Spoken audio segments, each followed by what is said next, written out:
Welcome to Iris After Hours. Casual conversations with inspirational speakers off the clock. Well.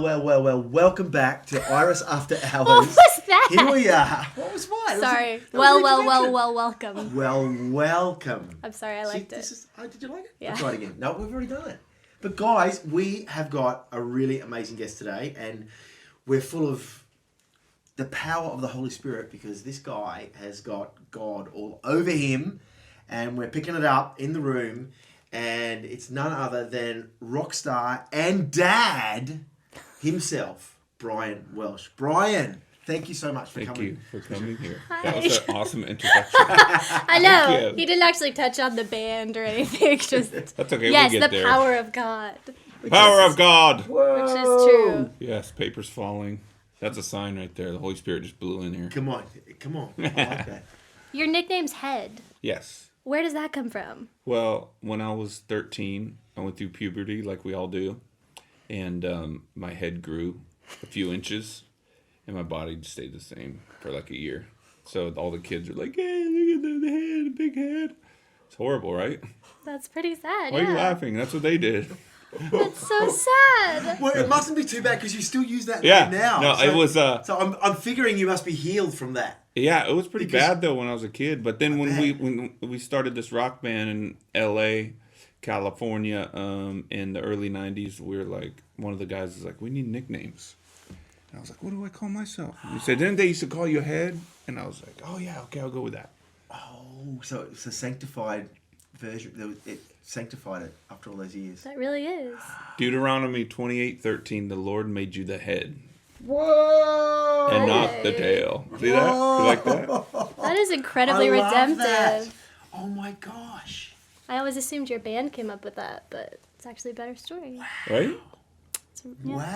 Yeah, Sorry, I'm that's just it. having a moment here. That's really cool because as I was looking at stuff, Redemption, before- even with yeah. stuff like that, yeah. and I knew that story, and that redemption of Deuteronomy 28:13. Whoa. Yeah, I love it. I got it one day. I was like, yep, that's going on my palm. Gosh. Brian, this must be, I mean, this is the theme in your life, redemption. Like, Yeah. it's not a mistake that I think that's the first thing we touched on just in this interview, this podcast. Just for everybody out there that's listening, like you were in probably one of the most successful bands. I mean, well, at least metal bands ever. Yeah. Hey, like the level of success you had in the world, just so people know, is pretty phenomenal. And the crazy journey you had. I mean, I like just to recapture that a little bit, some of Yeah. the journey, and then cut to now and what's happening with God and you now. Okay. But do you just want, for people who haven't heard of you or know anything about you, what has your journey been with the band? Well, we're in LA, Los Angeles, California right now, and so 2 hours north of here is where I grew up, and all the guys that are in my band now, most of them grew up there too. And so cool. we just went to school like normal kids. Actually, I was born in Harbor City outside of LA, and my mom and dad got an opportunity to go in business with my uncle for Chevron Corporation. So they opened up a big truck stop in Bakersfield, and they moved us there. And we lived 5 minutes from the beach, so they were like, we're going to move to a desert town. And we're like, Not fun. and they said, our new house has a pool and a diving board and a slide on it. And we're like, okay. So it was pretty quick. Awesome. And so we moved there in 4th grade. I started playing guitar 5th grade when I got AC/DC Back in Black, that album. It's fifth pretty grade? famous for 5th grade. Yes. Aussie band, mate. Who? Australian band. Oh, yeah. ACD. We call them Akadaka. Yes. Have you ever heard of that? Akadaka? That is No. so Yeah, Aussie. That's what we call ACDC. Akadaka. Akadaka? Nice. Wow. So, yeah, once I heard about Angus Young just banging his head all over the stage, I was like, I want to do that for my career. Come on, yeah, And 'cause so- you were the guitarist, like Angus Young's the guitarist. Yeah, and so I started playing guitar 5th grade and So started you were pretty learning. young when you got Yeah. into music. But I was learning songs. That's when MTV came out. And Yeah. I remember when MTV, we got the signal in our house because I heard about it and I saw it in LA. I have relatives here and they had it. LA got it first. So in Bakersfield, it came a few months later, and when I clicked that button on channel, I think it was 21 on that little box, and the signal came, and I saw music videos. I danced around the house for like 30 minutes. I was just like worshiping MTV. Like, wow. So what are we talking like? This is like 1980? Whenever it was 10, born, it was around 80, 10, 81? 11, 80, 81, somewhere in there. Yeah. And so I was learning, I had a good ear, so I'd learn the songs like on MTV. Some of the riffs, I'd learn like Pat Benatar, REO Speedwagon, Tom Petty, all these different types of stuff. So I loved metal. Were you self-taught in that way? Were you kind of teaching yourself? I had some teachers that helped me get started, but once I got the basics, I was self-taught. Yeah. And you just hear it. Yeah. And so I just loved music, any kind of music, but metal was my favorite. Ozzy Osbourne, Motley Crue, Iron Maiden, all those bands, Van Halen, all those bands, everything. And so that's what I did. And I was just friends with those guys who would, my good friends who would later become Korn. But I met the bass player in junior high, and he was into Duran Duran and New Wave. And so I was like, dude, you got to get into Ozzy Osbourne. And 2 years later, he had long hair, so I converted him from New Wave to Ozzy Osbourne metal. Duran. And so he started playing bass. I remember he played guitar when I first saw him in high school. Like, we parted ways. He went to a different high school, and then I grouped up with him, and I heard him play guitar, and I was like, he's not that good. So I got him playing bass. So he became a bass player when we were teenagers. Incredible. Yeah. No way. Yeah, that's him. Oh. And so the other guy, Monkey, the other guitar player, we got nicknames in the band. So I met him in our freshman year of high school, and he played acoustic guitar because he had cut the tip of his finger off in a motorcycle, like in the engine or something. Ooh. And so, yeah, it was like really, we call his finger Land of the Lost today. Sorry, because it's lost right here. But my wife will be feeling that now. She'll get a pain in her finger. That's my wife's sensitive like that. Really? Yeah. Anything, she'll feel it in her body straight away. She's super prophetic too. Wow. So when his doctor, like, he got it happened, and then he went to the doctor, and once it healed, he said, you got to get your strength back. So like play guitar or something. So he started playing acoustic. When he met me, he came over to my house and heard me jam out, and he was like, dude, I want an electric guitar. So I sold him mine, and that's how we got started. No way. Yeah, That's Monkey. Yeah. Wow, so you inspired him to get into the electrical side of things from acoustic. And then we got into these little teenage bands like people do growing up, just kind of cheesy little bands. And when we were like 17, Monkey and Fieldy, the bass player and the guitar player for Korn, they ended up moving when they're like 19 years old to L.A., and started getting into like funk, like Red Hot Chili Peppers type of band, funk rock. And they did that, and I didn't like that type of music, so they kind of left me. And so this is late 80s, early 90s? Yeah. Yeah. I stayed behind in Bakersfield. I had a girlfriend. She ended up breaking up with me. So I came and I moved in with Fieldy and Monkey. They were Reggie and James back then. Hopefully you could keep up with this. Yes. I feel like we need to officially establish we're talking about Korn. Yeah. Yes. I don't know if we've officially said that, but yes. I'm getting there. Whereabouts? Where was his apartment? Whereabouts in LA? It was Burbank. Just over here. Yeah, I just hung out with them, and once that girl broke my heart, I got suicidal, and I just started drinking every day. And I was their roadie. So I went from inspiring them to play music to being their roadie. And so all I did was for a few years is I just like helped them set up their gear at clubs while they played, and I drank. And then I got sick after a few years, I got sick of that, and I ended up was going to move back home to my parents' house. They had the Chevron. Yeah. Were you still playing guitar at all? I was playing. I was lost. I was just like working at Pizza Hut and just drinking. Oh my gosh. And so I told my friends. You lost the inspiration. Yeah. And I told my friends I'm going to move back to Bakersfield. I'm sick of drinking. I'm sick of all this. And I cut off my long hair, and I look like Kramer from Seinfeld. And it was just not the metal haircut. And right when I cut my hair off, they're like, man, we don't want you to leave. Stay here and join our band. And I'm like, what? And by that time, they stopped the funk music and they got back into metal. And so I stayed with them. And they could remember that you were, you taught them you were a good player. And so I got back with them. We formed the band, kicked out a singer, got a new singer who was still back in Bakersfield, and we realized we went to school with him, and we formed the band. Jonathan? Yeah. So Oh, so you knew Jonathan? So you got Jonathan back from Bakersfield? Yeah, we all grew up there. Oh So my God. what happened was when we got him, we formed the band Korn, K-O backwards R N, and we started playing around L.A., Hollywood, Orange County, everywhere, and we got record label attention, and we got a record deal, and that was the beginning of a dream/nightmare. Yeah, you were early 20s, right? And I didn't even realize you guys had that much history already. Yeah. Even leading up to that. We're family, That's man. amazing. Like, I remember those guys come over to my house, and we would go downstairs because my mom shopped at Smart and Final. It's like that where you can buy everything in bulk. Yes. So all my friends would come over and just totally eat my mom's stuff, and we had a basement with an Asteroids game and a pool table and MTV. Asteroids on the sit-down table with like that? The big game machine. Oh, Asteroids? yeah. Where you put a quarter in the joystick. Yes, I love that. That's so The little exciting. triangle that turns. Yeah.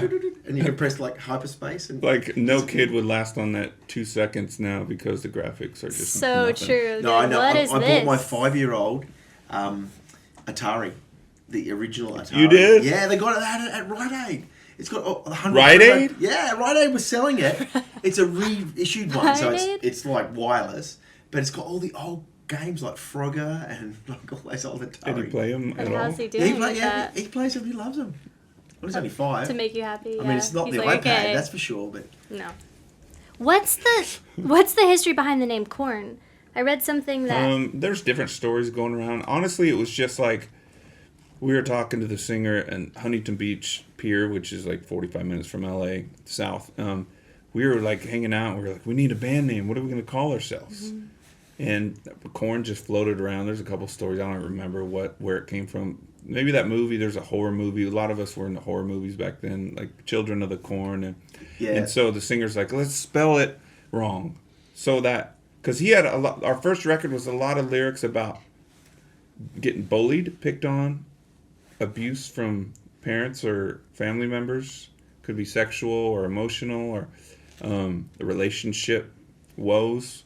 So it was a lot about, like, he was regressing to his childhood on that first record. He had a song called Faggot, and it was about how they used to pick on him and tell him he was gay and he was a faggot and all this stuff. And so when he thought of Korn, he was like, let's do the logo like a little kid's trying to spell corn and they spell it wrong. Backwards R, K.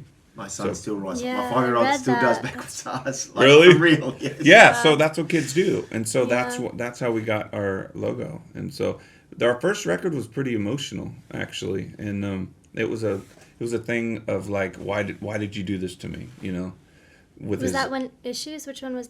that was just self-titled. Oh, It was okay. Korn. Oh, that's right. Yeah. Wow. And so with that album, did you tour those songs live as well? Were you playing them live, or was it more of a studio album, that first album? It was. Oh yeah. Okay, so we got the record deal. A couple labels were looking at us, and we ended up signing with Immortal Records, which was with Epic Records and Sony. They were like Sony, Epic, Immortal, and so we went to the studio, and like I said, it was an emotional record. Our singer, the last song on the record is about sexual abuse, and a song called Daddy, and the singer our singer was crying for like 7 minutes at the end of the track. He's just, and it's real. He's just curled up in a ball crying, and so it's really emotional. But when we got done with that record, they're like, okay, there's this band. It sounds like nothing really out there. What are we going to do with them? Our first show was with No Doubt, Gwen Stefani, and Wow. our very first show, and we were like, what are we playing with this That's band such for? an interesting pairing. Right? Yeah. And then we played with like bands like Offspring. We played with Sublime, which is a weird combination too. Then we went on the road and played with House of Pain. That song Jump Around. They play basketball games all the time. Yeah. Jump up and get down. Jump. Remember that song? Yes. And then we toured with them. That was our first tour with House of Pain.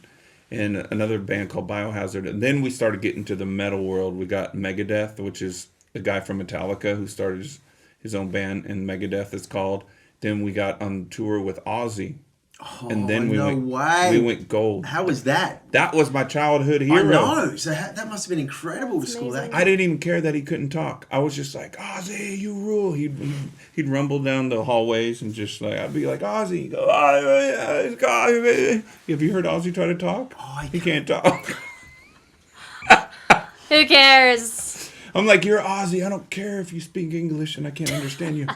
But so it was just like, a surreal moment was Sharon Osbourne and Ozzy came to our dressing room in the middle of that tour, and they said, your managers told us you went gold today, and we wanted to bring you champagne and to present you with a gold record or whatever they did that day. What's gold? A million?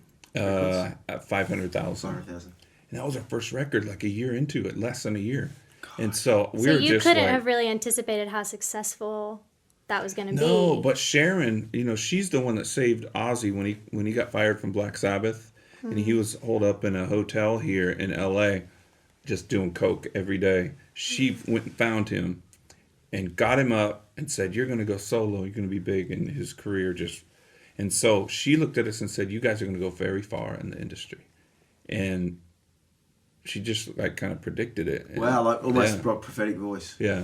So it was fun in those days. The dream was unfolding. It was coming true right in front of my eyes, all of our eyes. And that was fun. But, we started climbing up the ladder and it slowly turned into a nightmare. Right, yeah, because I don't know, this is just coming to me. Proverbs says that, you can test metal in the crucible and all this stuff, but man is tested by the praise. Whoa. I did not. Yeah, like... I don't remember that verse. Yeah, it says in Proverbs, you test metal with like this, you test this like this, but man is tested by praise. Whoa. That's crazy. So that was just making me think, is that how it felt a bit? Like when you started... Because I know you had a very hard journey with drugs and all sorts of stuff. Did that come prior to that, or did that come with the success? Like, did the success trigger some of that? I tried pot when I was like 8 years old, and I didn't like it, or I didn't know how to smoke it, and then I didn't do that for a while. And then I tried it again when I was like 13, and it was laced with PCP or something, because all I know is I took a couple hits of it. I bought it off a friend from junior high, and I sat there at 2 p.m. in my backyard, and I was like, okay, I got to smoke this, and then my parents are going to be home at 5:30 to go to dinner. We're all going out to dinner. I'm just going to get a little high first. I smoked it, and I looked at the clock. It was 2:30. And then next time I looked at the clock, it was 5:30. And I was sitting there the whole time like, whoa. Oh, my gosh. And I remember I felt like flames. Right after I smoked, I felt like flames were shooting out my arms, and I just went, whoa. And then I sat there, and I looked at the clock, and 3 hours had passed. So I stopped smoking pot right there. I didn't like it. In my 20s, when I moved to LA from Bakersfield, I started drinking a lot. I told you, and yes. But during those years, one of my roommates started selling pot, and another one started selling acid. So I started taking acid, and then in the early years of Korn, we started doing methamphetamines a little bit, speed. Yeah. And so we did that for like a year. Yeah. And then when we got a record deal, we kind of quit that and went on the road. Oh, okay. Yeah. That's cool. Okay. We don't want to lose our career because of being addicts, so. But so we switched to more alcohol and cocaine once in a while. Right, yeah. We were a mess, Yeah. And so that's what I never dreamt about when I was a kid, being an alcoholic and fighting like temptations from drugs and stuff. So it was a little bit, it was kind of dark right off the get-go, but as the years progressed, it got darker. Yeah. And so when that success started happening, you got the gold album. How did it progress from there? We got a momentum going. And so they were like, after the Aussie tour or whatever tour, maybe we did a little one after that, but they said, after this touring cycle, go away. We want you to do a record in like 2 months. So we went and did, just to keep the train going, And so we went and did a record like so fast, got right back out on the road. That record actually entered number 3 on Billboard. Wow. And so, our second record. Were you guys just wondering what's happening? Yeah. Like, how is this? Because we're at number 3 on Billboard, but I have a Toyota Celica with dents all over it. And I'm like... Wait a second. So we're climbing, but the money wasn't there yet. And so we built that record. And then towards the end of that record, we got Lollapalooza tour with like A lot of bands are on there. A band called Tool, even Devo, that old band Devo was on. Yeah, it was just a big Crack summer that tour. whip. Yes, damn the bastard slap. So at the end of that touring cycle, MTV started playing us in the middle of the night only, though, because our band was pretty loud and whatever. So you shot some film clips. I Yeah, I call them video film clips, yeah. Music Video. clips. In Australia, I call them film clips. They're music videos. I like that. Australia's better than here. No, I'm just joking. Have you been to Australia? Better. Oh yeah, a Did lot. you tour there with Korn? Yeah, I've been there a few times. Wow. I love it. And I knew your accent was from Australia, remember? Yeah, Yeah, he I did called call it. it. Didn't even have to tell him. I'd be careful because New Zealand's, and if I say, you from Australia to New Zealand, they're like, Yes. What? so I just take my time and try to listen. But so yeah, we that record did better, and then after the second record, it was growing, and so what happened was the executives at Epic Records said if we put a lot of money behind these guys, I think they could just skyrocket to the top. You know, I mean, like arenas and all that stuff. So we're talking, what about now? This is about 95, your second album? it was the end of 98. Oh, 98. Sorry, Okay. end of 97. 97, okay. We started writing for our new record, and our new record called Follow the Leader came out in 98, and it went through the roof, skyrocketed. Like, we started selling 150,000 records a week when it came out. Gosh. And it went down. Like, Did that kind of make you go, or did you realize then that your sound was sort of something different? Yeah. I've read about you guys being instrumental in establishing what new metal Yeah. means. Could you talk about that for a minute? Or like, was Yeah, that something you were realizing like, oh, this is unique. This is something that people are It was connecting just with? so surreal to me. I was like, how do you... Remember, I was dancing around my room To when MTV. MTV came on the channel, and I got the signal, and now I'm on it every day. And so I'm just like, how did I get here? And so, yeah, it was just surreal how it all happened, and that sound. There were some other bands that were coming up with us, and they helped us like get that whole genre going. But they call us the godfathers of that Yeah. new sound. So, but it just grew and grew and grew, and that record came out as number one, and I mean everything skyrocketed. Like, we got invited to be at the MTV Music Awards. We won 2 Moon Men that year, and then Grammy Awards, and just You went to the Grammys too. No, we didn't go because we were on tour, but we got nominated, but we were just MTV Awards. We were there. We sat behind like Dr. Dre, Eminem, and Jennifer Lopez. All these like, just I mean, Christina Aguilera, like, and Tommy Lee from Motley Crue, another band that I worshipped when I was a kid. They gave us the award, so it was just so high of a level. But we started playing arenas then, and then what happened was, we get so big like that, everybody in every city you go to wants to come to the concert. And so every drug dealer, it seemed like, in town. So there would be drug dealers backstage, and then it just got dark. It was like... For everyone. Yeah, In They had everybody. access, these drug dealers had access to get in. Yeah, and they would give us stuff, and we had endless money. So we would just like buy up the cocaine and just party all night long. Girls were just everywhere, and... It's weird because around that time we all ended up getting married to girls that we were with before Korn, and we started having kids and stuff. But on the road, we were like, we're rock stars. We're in control of everything. People do anything we say. Wow. So rock gods. just like Proverbs says, we got tested by our praise and we failed. Every day. Every day. And so it was just a madhouse party. Then we'd go home and try to play Mr. Dad and stuff and Mr. Husband. And then it was just living a lie. Yeah, it's and crazy. hearts know when they're being absolutely. Hey. deceived, and when it's not true love. Like, God's made us in such a way that there's that intuition. Hey. Yeah. I was gonna say, did you kind of have that feeling then, like, all my dreams are coming true, this is everything I've wanted, and yet it doesn't feel like I thought it would? Totally. Did you already emptiness. feel that, like... Honestly, the second record when it came out, I started to feel the emptiness of touring, and I was just like, wow, because it's like when we first started out, our dreams were coming true, and it was like all of us friends, we grew up together and we were having fun. Around 2 years into it, it seemed like everybody was just chasing the girls and the party, and kind of grouping off with other people, like maybe crew members or whatever. It's like, this guy's hanging out with these guys. And so it just was like, oh, there's nothing really here. And so, but the money was pouring in, as we got bigger. But I was buying things, and yeah, I was slowly becoming an empty shell year by year that would pass because God was calling me. And let me just go back real quick. Yeah. When I was 12, I got bullied a lot. I think I mentioned I got bullied too. My singer got bullied. No, you didn't. Okay, my singer got bullied. I got bullied a lot in junior high.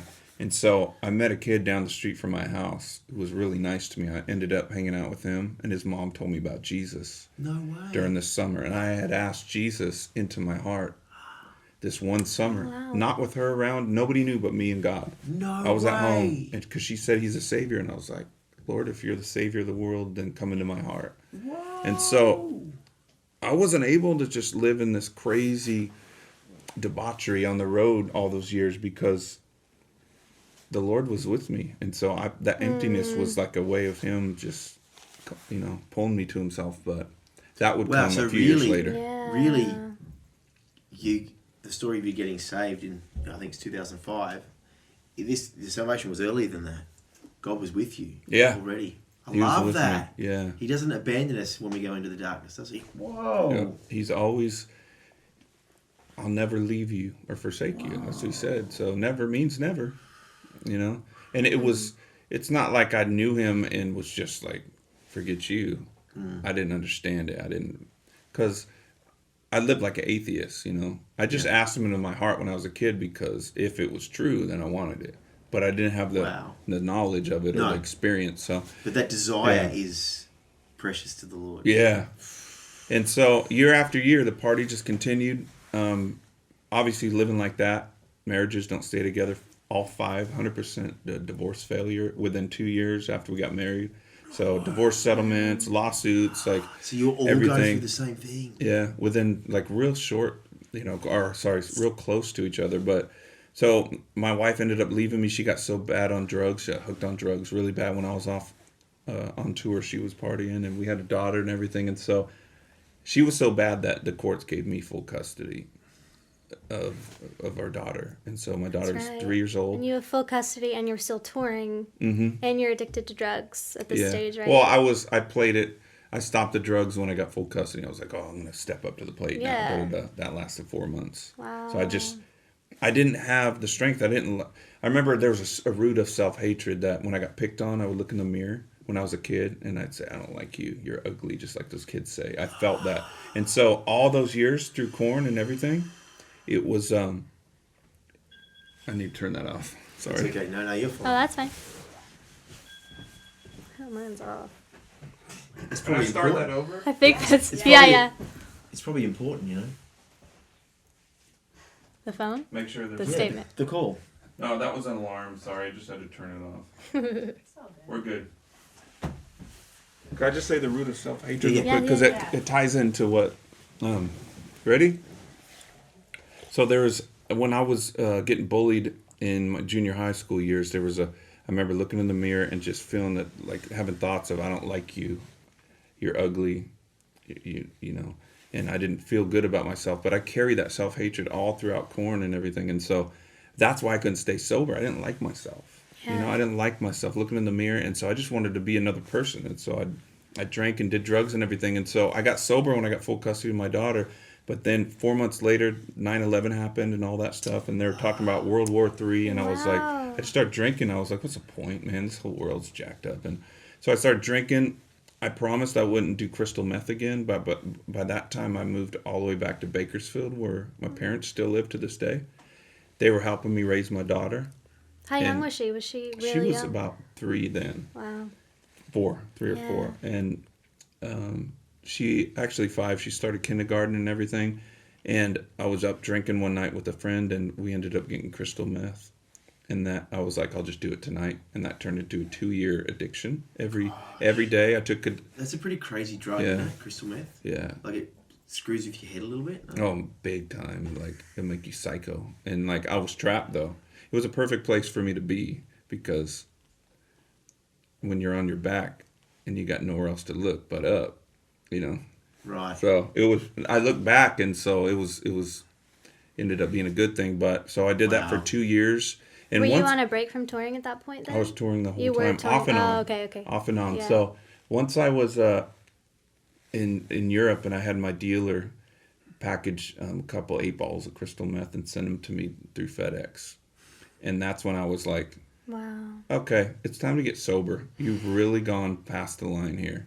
And so my plan was after that to go home and go to rehab. I went to an outpatient rehab.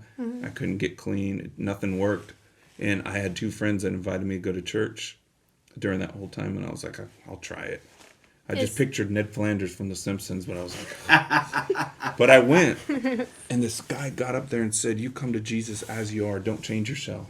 Just invite him in and he'll change your life from the inside out. And so I put it to the test. I raised my hand, received Christ. I went home and I just prayed, Lord Jesus, I'm a meth addict. My daughter deserves a better father. If you give me freedom from this, basically show yourself that you're real, then I'll do it. Just help me.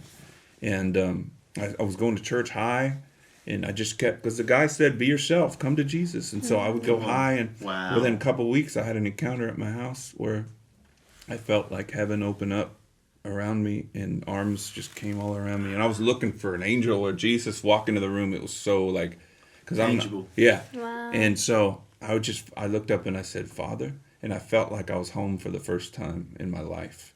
Wow. And so I threw away the drugs the next day, and I meant it, and I did what I said, and I followed him ever since. It was 11 years ago. Wow. Yeah. So you were free from addiction that day, or was it a process? Because I feel like sometimes the Lord just does that so supernaturally. Someone just feels so free from addiction, and then sometimes I've had friends, they do have to stay in rehab, and they have to go through that process, and it's a longer one. And I'm like, I don't know why it doesn't always work that same way, like in one moment. But for you, was it kind of a supernatural healing from addiction? Yeah, I don't know if it was, I think it was supernatural, but at the same time, I had so much money and so many drug dealers and doctors that would give me Vicodin. I got hooked on Vicodin at one point, Xanax, everything. I was doing everything that I was done. I just didn't know how to let go. It was a really strong decision. Yeah.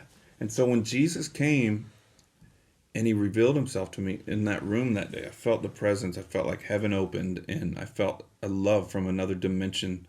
And I was instantly addicted to that. I was like, I want that. I don't want the drugs anymore. I want that. And so I was just, it was like, how many more lines can I do? How many more beers can I drink? How many more pills can I take? I was just done. And I get what you're saying, because I get frustrated too. I'm like, Lord, just reveal yourself to them and they'll be done with it. Mm-hmm. But everyone's wired different. And so I think I did everything in such excess that I was sick of it, really. It made me sick. So I was just, but ready.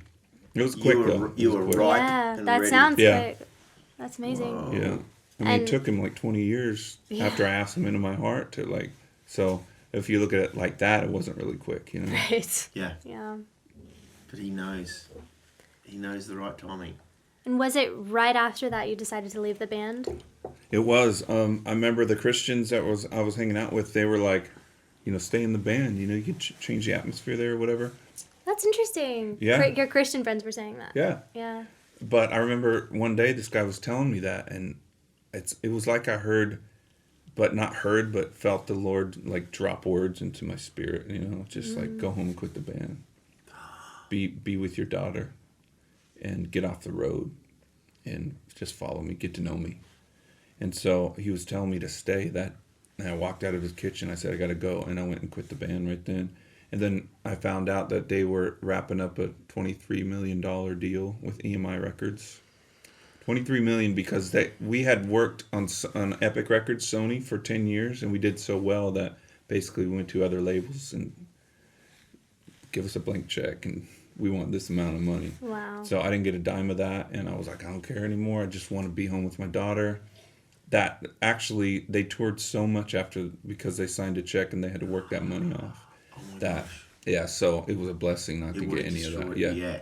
And so, oh my gosh, isn't that the wisdom of the Lord? yeah, it's crazy. So I look Did like it feel like a relief at the time, or was that really difficult because of the relationships you were in?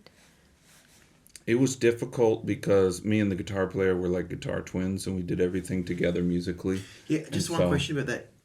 Did you swap over? Was it rhythm and lead, or did you do both? We were both rhythm and lead, yeah. Yeah, so you just flow together Yeah. and swap it around. It was really cool. How amazing. That was hard, but at the same time, he was an angry alcoholic then, and so past about 11 p.m., he was starting fights with people and stuff. So I was just like, I get away from him too. I just want to get away from everybody.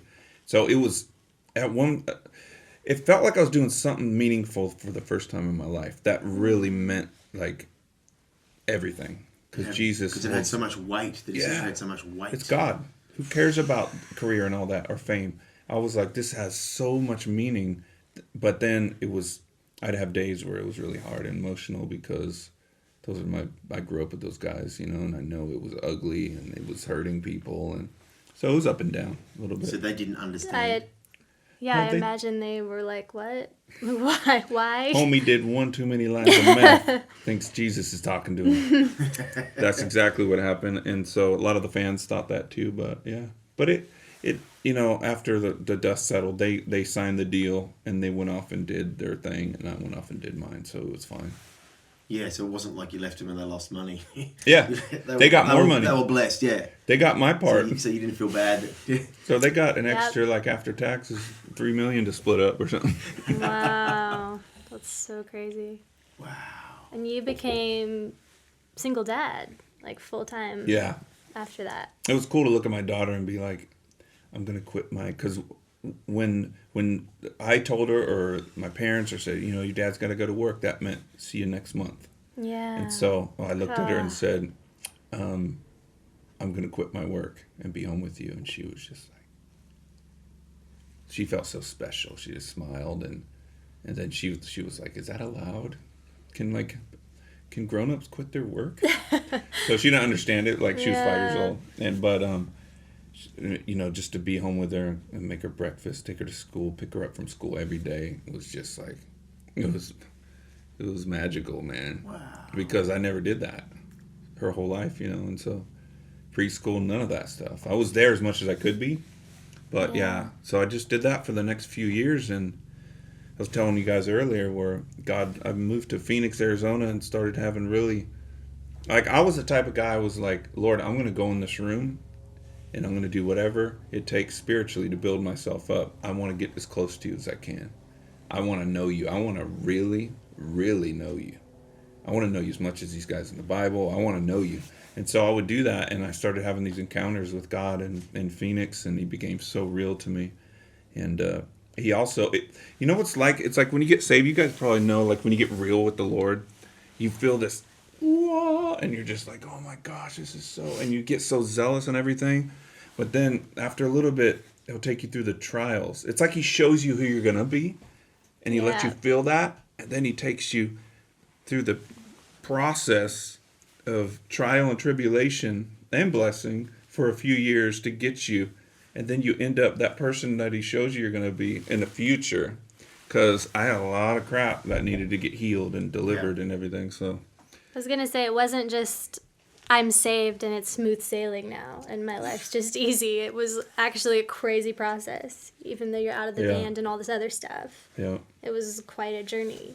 And you talk about what was happening right after. You said you had this amazing kind of time of encounter with the Lord, where he became more real to you than he ever had been.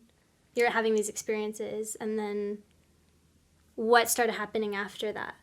Why do you think you talked about needing that encounter to get through? Yeah, because he was I remember a prophet from South Africa came. His name was Benjamin, and he came and he said, I was just wanting to get back in music as a solo artist, and he's like, the Lord's going to put the brakes on a bunch of things, and he's going to show you, he's going to take you to his real people, and you're going to get taught by them, and you're going to really know the Lord. But Brian, the Lord's going to show you how to suffer with him. Ooh. And it's kind of a rough word. Because that's one of our core values in Iris. One of our core values is suffering for righteousness' sake. Yeah, it's all over the Bible. Yeah, it's all over it. So in my head, I'm going false prophet.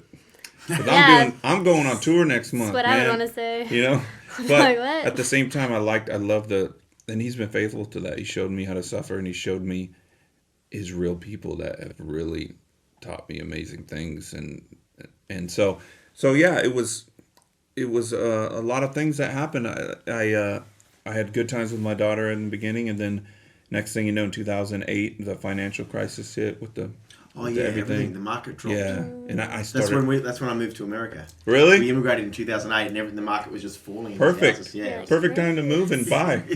But so my house. I lost my house, foreclosure. No. I lost in Phoenix. Yeah, I lost my BMW. Oh. It was so beautiful. What did you have?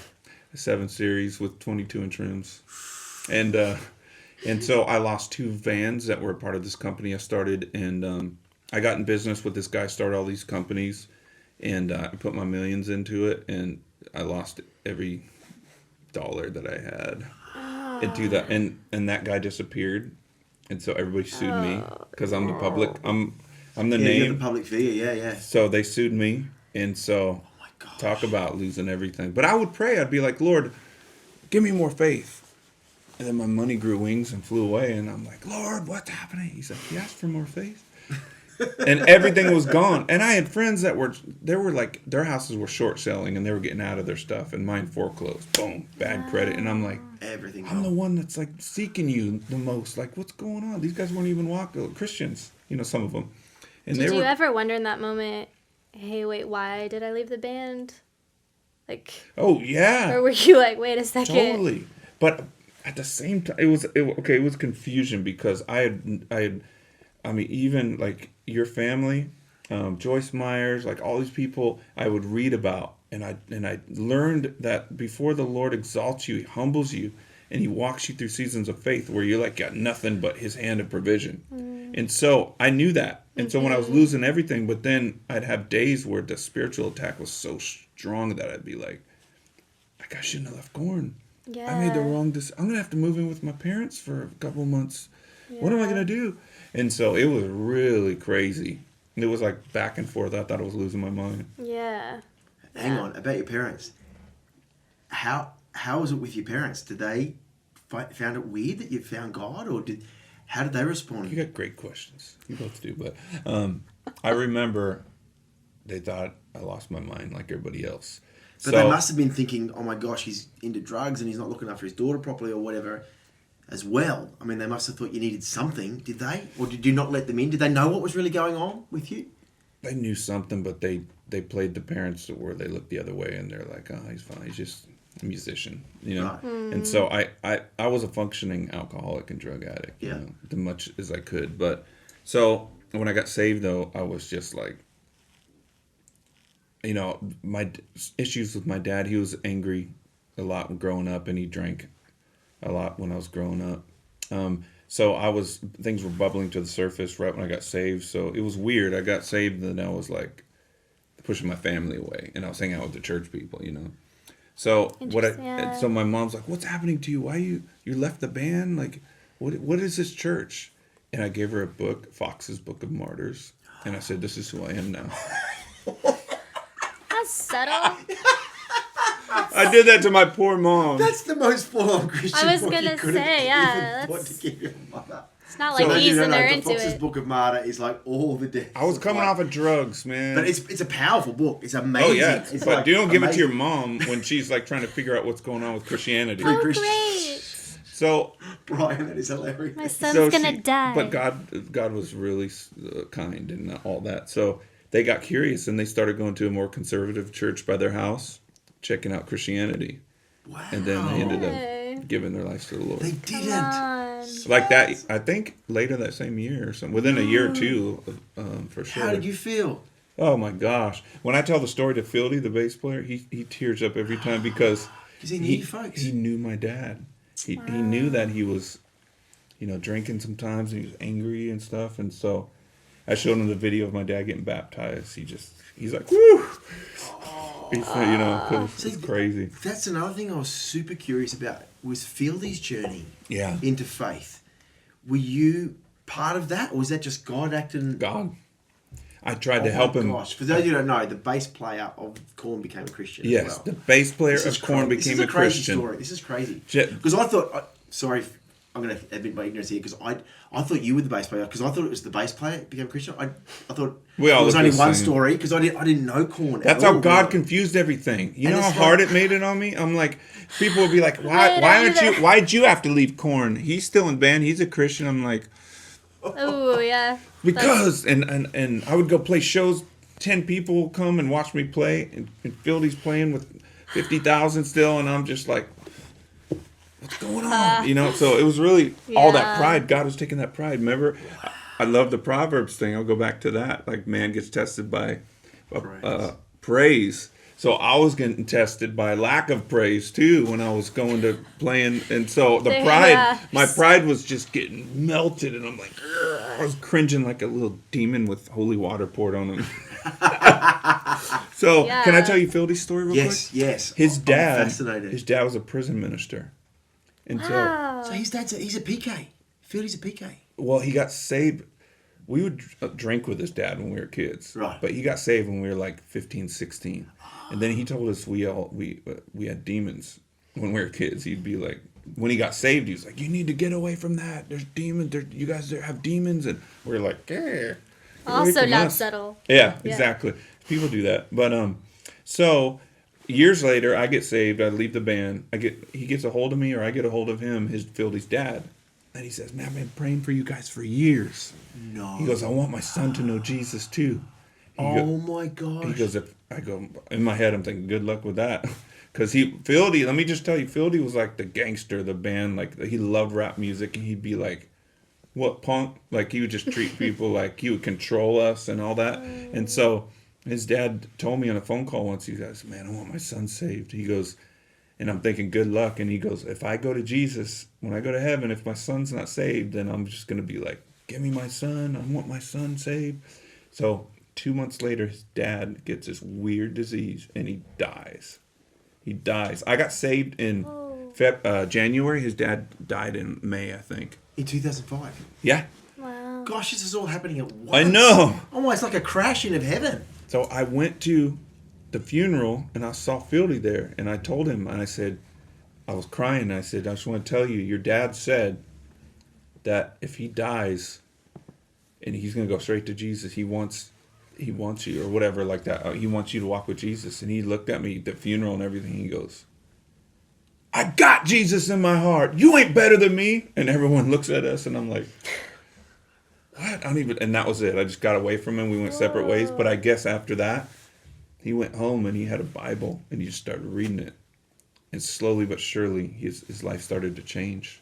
And so I wasn't even involved. I tried to actually minister to him, and he yelled at me. So God did it all. Wow. Yeah. Wow. So yeah. How's your relationship with Fieldy now? Great. It's so good. He's a night and day. I mean, he's nice to people. He's like, I mean, no one's perfect. He still battles with some things in his personality, like I do too. But he is just like, man, he's so kind compared to how he used to be, and it's a trip to see. Would you ever have anticipated joining the band again? No. This is like 8 years later. This is almost a decade later. No. And you were probably like, "I'm done with this." My whole story, it was kind of another test, because my whole story was like, I left everything and I followed Jesus, and I went through all these tests and trials, and I don't need fame or money. Right. That was my story. Right. I wrote a book about it. It was on the New York Times bestseller list. It was popular. I made money off of this story. So I go back to Korn. Yeah. And everyone's like, well, what happened was the Lord spoke to me. I went to a rock concert one day, and because Christian bands play with non-Christian metal bands and all the time, I went to this concert. I brought my daughter, and I ended up reconciling with the guys, and they were all sober, and they invited me to play a song with them, and the Lord just showed me, and I got advice too from some people I trusted, but the Lord showed me, he's like, what better place to be than around thousands of people that are just like you used to be. You know what I mean? And so he led me right back in there.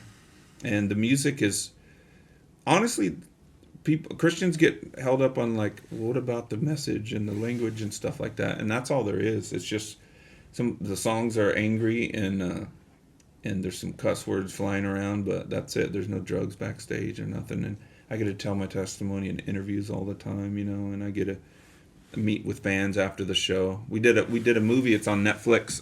Darren Wilson, Wanderlust Productions. Yes. Holy Ghost. Yeah. Holy Ghost. That shows what we do after the concerts now. How do your bandmates feel about that? Like, if you're backstage and you're like kind of witnessing to people and talking about your story, are they just like, do whatever, or they're like, are they just stoked about it, but they don't really understand it?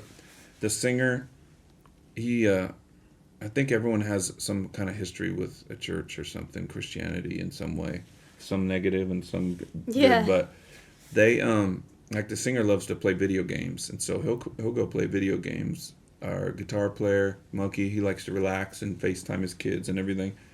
And everyone just says, whatever you like to do, do it.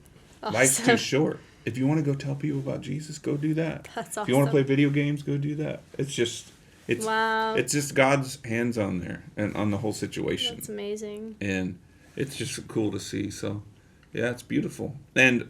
But just if people would think about it, it doesn't matter about this, what the people are doing and everything around there, because I'm going out into the dark place and I'm witnessing, I'm displaying, I'm telling my story, and people's lives are getting touched. And people, just recently, can I give a couple testimonies? Oh, you would love to hear. We were going to ask you, what are some of the things? We were thinking about questions to ask you. We were just curious about, there must be some amazing stories of fans that have come and healings and God journeys that have happened.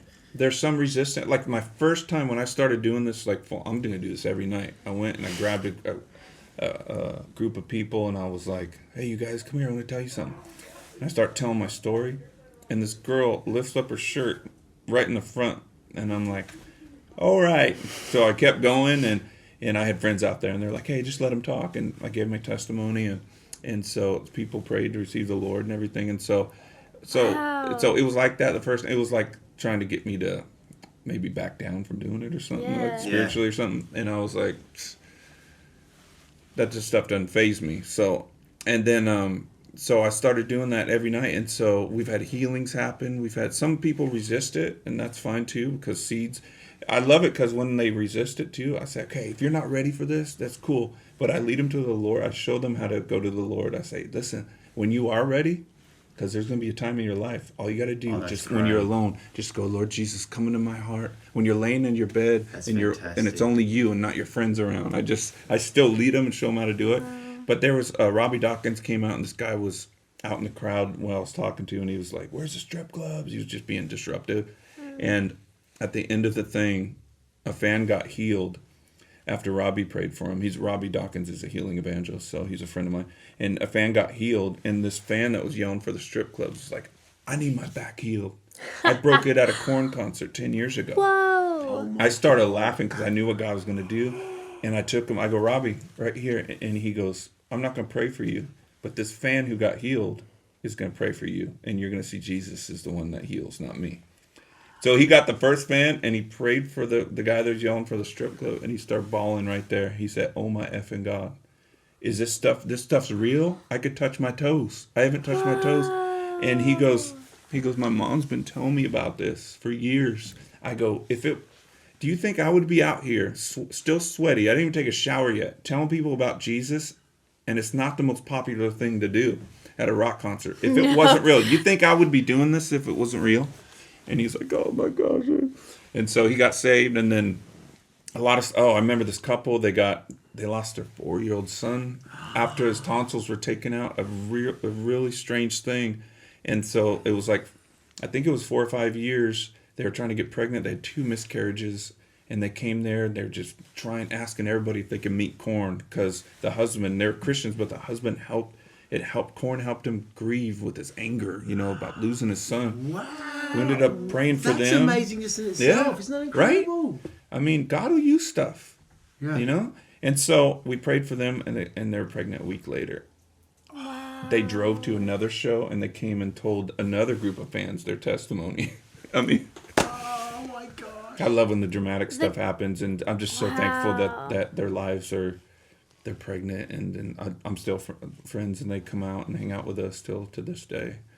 So beautiful things happening, man. God is right there. So And you know, Pretty radical and really, you stories. don't need to justify. If God tells you to do something and you feel that you do it, Mm-hmm. you don't need to justify returning to Korn. If God told you to do it, that's the most important thing anyway. You know what I mean? yeah, And look at the fruit. This is all these testimonies of fruit. The fact that a guy broke his back at a Korn concert know. and got healed at a Here Korn we go. concert. Redemption theme right there. What? This is redemption. can I tell you one more thing? Absolutely. I got so bold with that. So 2 nights later, Yeah, you would. I two, think. two yeah. nights later, another kid was like disruptive, and I was like, I think that's a sign that God's going to move dramatically. And I was like, hey, come here.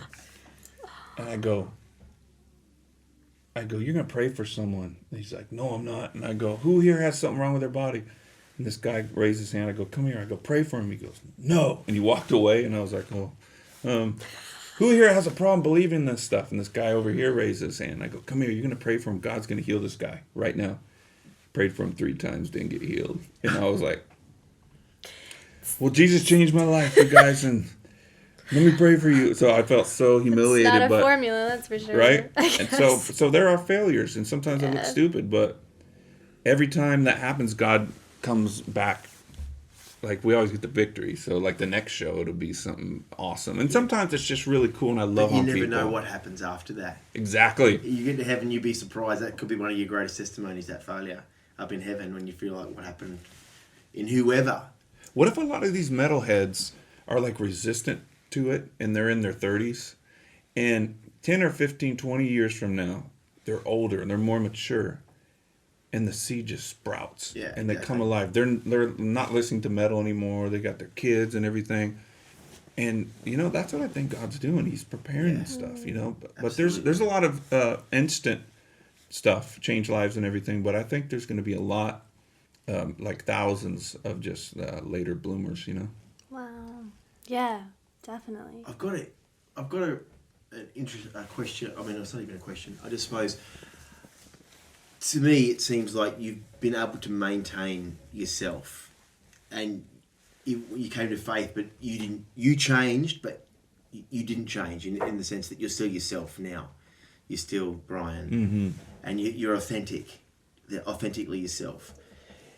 I know a lot of people, when they come to Christ, can feel they need to change, even culturally, or the way they dress, or these external things. I suppose I'm talking about.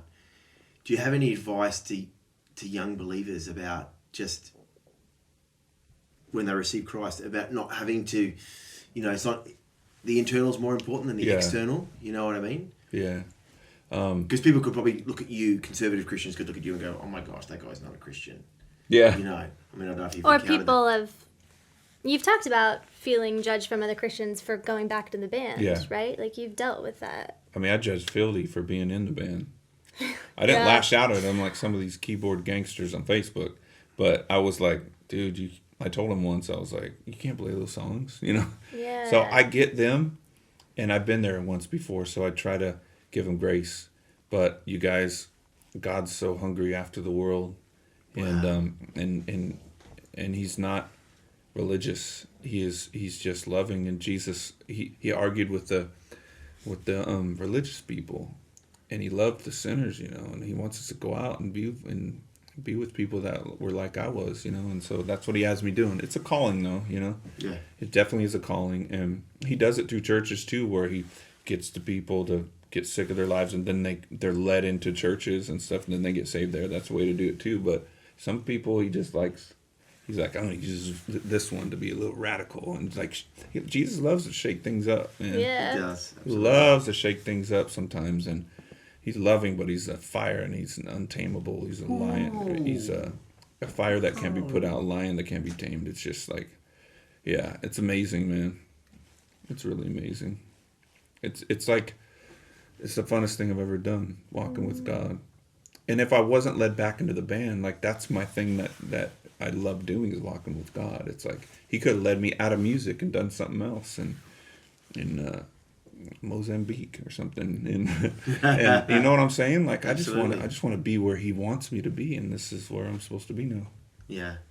It's And really authentic. music is such a passion for you. Yeah. So, like, how good of God that you get to still be doing that. Yeah. Does it spin you out how different the dynamic is now on tour and with your bandmates when you think back to the first time? Night and day. Like, that must be so crazy. We all get along. If someone has a problem, we humble ourselves and fix the problem until that person is happy. I mean, everybody's on board with that. Yeah. There's no bad apple in the bunch. We're not perfect, but you know what I'm saying? It's like we work together well, and it's just so crazy because we have so many other bands that are friends, and they're just like butting heads all the time, or they break up and all that stuff. And so there's really like a grace and a gift in our band right now. And it's going to be for the remainder of the career. It's going to be like that because I know these guys, and they're just changed. And your first album back was Paradigm Shift. Yeah. And how was that? I mean, recording that, and that felt like different, recording that album together? That's cool, you know the name. Yeah, it was different, and we were trying to get, like, what do we... I've been gone 8 years, I'm back, and what is our sound now? And then, so, we did that record. It did really well. We got our first #1 rock radio hit, actually, ever. Wow.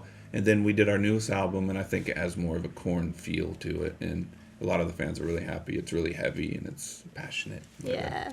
But, yeah, it's heavy metal, so... So it's heavy. Yeah. And what is It's not for everybody. What does life look like now? Are you on the road a lot still now? Yeah, I got 2 months off right now, so that's good. Then we're going to hit it pretty hard starting March. And then we're going to Europe in March, Brazil in April, States all throughout the summer, and Australia. Come on. Aussie. Yeah, and then Japan and all that, and Canada. So it's going to be a And does busy your year. daughter travel with you now, or is she left home, or how old is she She's now? 18 years old. Wow. She's going to Full Sail University online for creative writing for entertainment. So I'm so proud of her, and she comes out and visits me on the road. She's going to Italy and Paris and all these in March. She's going to meet me out there for 10 days, and That's so fun. yeah, she's been to Rio, Australia, Japan, Europe 3 times. Yeah, so she goes. That's so awesome. She loves She's a it, Korn yeah. fan. So, yeah, she went through a lot of depression and suicidal threats and everything when she was 14, 4 years ago. As I was going back into Korn, it's crazy. I have a new book called With My Eyes Wide Open. I was going to and ask you if so- you want to talk about that. That Yeah, came out Because- last year. And hang Yeah. on, you're an author. I mean, you've written about, is it 7 books you've written? No, 3. 3. Okay. I think that's prophetic. Close, yeah. Come on. The way you're going. Probably going to get there. Yeah, so With My Eyes Wide Open it tells the full story of how God led me back into Korn. It's called With My Eyes Wide Open, Miracles and Mistakes on My Way Back to Korn. And my daughter, she went through this horrible things. So I found a boarding school. The Lord led me to a boarding school they're Christian but not legalistic. They don't force it on the kids, but they're so like they believe in the spirit and all that too. Wow. So cool. it's like they're incognito. Gosh, So how they did you got this find that presence school? there. How did you find that school? There's not any. There's only like it's one of a kind, That's amazing. unfortunately, and I hope that spreads. But so my daughter went there, and it's just she's got female leadership in her life, and just mentors, Yeah. and so she needed that. She was 14, and she just got healed up, and I got help, so I didn't have to do everything myself. I was a single parent, and I couldn't deal with it myself, and so it just worked out great. Wow. Couldn't have worked out better. And it So awesome. how are you? Is there any love interest in your life, or how do you deal with that? Do you feel like you're called just to be single for the rest of your life? Or? I do. Wow. Okay. Cool. Yeah, and a lot I of thought people, that was too personal, but you really took it well. But we talked earlier. You and did I was say. like, ask anything. You did say But that. I really feel like that's my calling, and I know some people they get really zealous in the beginning, and they're like, I'm gonna be like Paul. I don't know. Then God gives them a mate or whatever. But I really feel called to it, but I'll never say never, because every time I say never, Yeah. It's dangerous. the opposite happens. Yeah. Wow. That's so amazing. Wow, that's awesome. And you don't drink alcohol at all now either, is that correct? I went 11 years. I didn't drink, and then I started I started with wine with communion a little bit, and a lot of my Christians and non-Christians, they drink responsibly and everything, so I tried that. Then I ended up in bars doing shots and stuff for 2 months in 2015. Yeah. And the whole time I was like, Lord, this isn't me. I can't drink. Lord, I just can't drink because I can't drink responsibly. So I'd get drunk and talk to the Lord. Yeah. And I was like, I'm going to quit, Lord, next week. And I went to Bethel and talked to Chris Overstreet. Yeah. Oh, sorry. Yeah, Chris Overstreet. I talked to Chris Valentin's son. Jason. I was like, I'm having a hard time quitting because I tried to drink responsibly and I can't. And I got scared I was going to be alcoholic. And so I got off it. Like, it took about 2 months. But lesson learned. Yeah. I have zero cravings after going through that. Like, people drink wine around me every night, and I'm just like, I don't even want it because I tried it and it doesn't work for me. Yeah. So I had one slip. Yeah. That's such a personal thing. Wow, thanks That's for so sharing good. that. Yeah. It's It's okay. encouraging. It's okay to be not perfect, you know? Yeah, come on. And I think that was in me, and it needed to come out. And so Yeah. it was a really difficult process, though. So Gosh, yeah. Wow. So, Brian, this has just been amazing. I want to sit here just- and interview you both. Talk about your lives now, Yeah, but I know, we right? can't It doesn't do seem that. fair. This is amazing, and I'm super excited to see the future. Yeah, let's stay in And- touch. Yeah, That's so Definitely. awesome. absolutely, absolutely. And we've got to get you out to Africa too. To Yes. come and visit at Yep. Pemba. I would love to. Everyone should go once, right? Mm-hmm. That's another thing that's not for everyone, though. The Yeah. Africa thing. Really, even visiting? No, visiting I'll recommend, although it is really hard for some people, even Yeah. just that. But no, living there is not for everyone. Yeah. That's for sure. Totally. But yeah, we'd love to have you. Yeah. I would love And to. Yeah. thank I you know I so much will for one being day. here. Yeah, thanks for having me. I We- feel like I just stole all the time blabbering, but No, I guess that's it's why you wanted me here. literally true. Yeah, no, it's amazing to hear that, and I'm sure everyone listening has just been super blessed. Would you like just to release a blessing or a prayer over everyone that's listening right now? Hey, yeah. Just whatever's on your heart. Yes, We yes, just want to yes. receive from you, Brian. Yes. Whoa. Yes, Lord. I love that there's such diversity in the body, Lord. Come on. And there's, I went to the church in Florida recently, Lord, and there's just all kinds of, the people are so genuine and they're reaching out, and there's like, thousands of people, and they started off with 100 people in their church or less. And so I love the diversity that can come and hang out with the spirit people, the more conservative people, the seeker churches, and so I just want to celebrate that, because so many people online go and they battle each other about stupid little things, Lord. But you know what? Everyone's in love with you, God. Amen. Everything's in love. Everyone's in love, and everyone's thankful for the pain that you endured, Jesus, on the cross, and saved us all. So I just pray that you would release a grace for unity. Wow. Grace for Yes. unity, Lord, and help us Yes. not get upset about the just the people that feel like they're police officers for the kingdom and they're going after everybody. I call them keyboard gangsters, Lord, because they're just so tough behind those things. But help us love them too, and pray for them instead of fighting with them. Come on. So yeah, Lord, open all of our eyes, because we all need to go to the next place. So Amen. open all of our lives, the bitter ones, the ones that feel like we're mature, but if we feel like we can't learn or go somewhere else, then we're just going to stay where we're at. So just open our eyes so we can all go to the next level, Lord. And we just release forgiveness to everybody in the body that have hurt us, Lord, online or whatever. And we ask you that you would just give us that grace for forgiveness and unity in the body, Lord. We thank you, and reveal yourself in a new way to everybody listening and watching. A new way, Lord, new levels for everybody, Lord, in Jesus' name. Yes. Amen. And we've got a few questions we just have to ask, because we end every podcast with a couple of, the same questions. Chris, you want to go first? Do you have a favorite sound? Have you seen Dumb and Dumber? Yes. You want to hear the most annoying sound in the world? Remember that sound he did? That's my favorite sound. That's No, favorite sound, like anything? Like, Yeah. wow. I'm sorry, I'm not good on the spot, but I just say just all instrumental music, just that sound of that language. I think I'm hungry. Did you hear that? Same. Was that me? Is that you? I didn't know. I thought that was me. Maybe M&M's, it was please, you. for him. Yeah.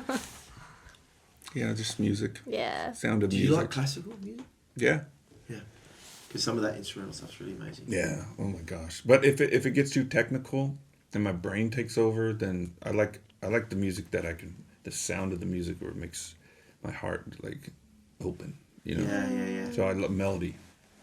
Yeah. Wow. Yeah, I've got a lot of questions I want to ask now about music with you, because you're such a musician. Second podcast. Yeah, second podcast. What's your favorite sound? Ooh. I was not expecting that. Nice. I My like the daughter questions. laughing. Yay! It's such a classic parent one, but it's so true. Yeah, that's good. So true. Yeah, I think it's my 2-year-old trying to talk at the moment. Oh, that's Yeah. nothing more pure than that. Oh my gosh. What's next? Favorite movie? I know they're tough. It's hard, man. I really like. I'm just gonna say two. There's no rules. No. I like Forrest Gump. Oh, I like. yes. Classic one. I like Narnia, Passion of the Christ, of course. So there's three. Hey, Come on. yeah, it's quite a wide range. It's nice. Come on, yeah. Mel's up for another directing award. Upcoming Academy Awards. Oh yeah, is he? For Hacksaw Ridge, yeah. No. Yeah, he got nominated for Best Director. Redemption. Yes, come on, this is the theme of That this. is Tell the me that thing. wasn't a spiritual attack on his life. I know. Tell me. I mean, that's absolutely. Make it obvious. passionate. Yeah. Yeah. Yeah. So, yeah. Absolutely. Have you met Mel? I have not met, but I met Steve McAvity. He directed or produced with Mel, The Passion of the Christ. Oh, okay. So I haven't met Mel yet, but I was gonna do my story with McAvity. He was getting involved in my documentary at one point, and cool. that didn't work out. But that was So in it 2005. hasn't been made yet, the documentary about your life? It has. It finally has. Have you heard of I Am Second? Yes. IamSecond.com. It's a Yeah, bunch I of saw it. testimonies. You know, I saw it online when I was yeah. researching. Yeah, it's I Am- amazing. I I Am love how Second. they cut it all together, Yeah. and the editing's incredible. They did. They believed in me going back to Korn when some Christians were saying you can't be in that band. They were like, I know him, and he would never go back there unless God was leading him. So they went and they filmed my return to Korn. They did a documentary. Oh, it's great. It's So, really, yeah. you got to see So- it. Yeah, I'm interested to watch more of their stuff because I saw your one. Yeah. And then on the YouTube thing, it was all these other ones. I thought, oh my gosh, this is super interesting. Yeah, it's really cool. It's their first feature length documentary film. Cool. My story. So that's going to be coming out in the next year or two. But yeah. So look out for that. Yeah. That's cool. Yeah, Crystalline. How many questions are there? If you could explore any other profession, what would it be? Besides Ballet being a dancer. rock star. Is ministry a profession? Yeah. That's what I would do.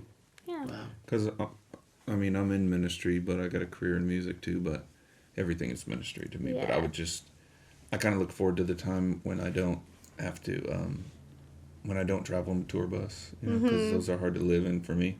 Yeah. But, yeah, I'm just going to go into full-time ministry, whatever that awesome. looks like when That's I'm done with great. music, yeah. That's awesome. That's awesome. Now, when it's all wrapped up and said and done, and our time on earth is through, what words do you want to hear out of the mouth of Jesus when you're walking into heaven about you? What do you want Jesus to say to you? Or what do you want to hear him say about Brian Head Welch? No, that wasn't so bad, no, was it? I have a feeling that death is so, like, we look at it and it's this big monster or whatever. And I just feel like we're going to get there and cross over and he's going to be like, wasn't as bad as you thought, was it? I love that. I just want him to say, welcome home too, Welcome home. I've been waiting for you. And I don't know how that all works when we get there. It's like, it's appointed to a man to die and then to judgment or whatever. I'm just going to run to Papa, Even if there's some court session going on and be like, no, I need a hug first.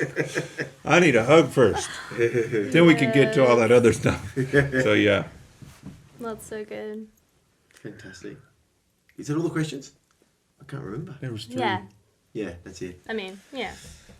That you have to end on that one. It's Yes. the best one. So Brian, Yeah. thank Yeah. you so much. And yeah, we would love to get you back another time. That'd be fun. Yeah, Yes. absolutely. Definitely. Thank you for having me. Yeah, and thanks for being such an encouragement and for just being such an amazing canvas for God to paint on.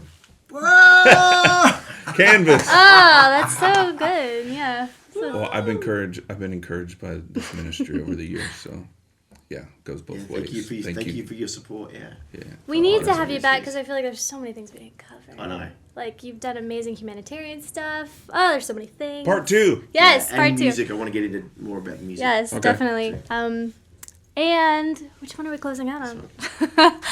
Thank you also to everyone who is listening. We hope you've been as inspired as we have. I feel like redemption has been the theme for sure of this redemption. podcast, and we love it. And we're so honored to have Brian here. And If you want to leave any comments, just look below and click on it and tell us what you think of After Hours, and we will see you next time. yes. God bless. This podcast is presented by Iris Global. For more information or to support the work of Iris Global, please visit us online at irisglobal.org.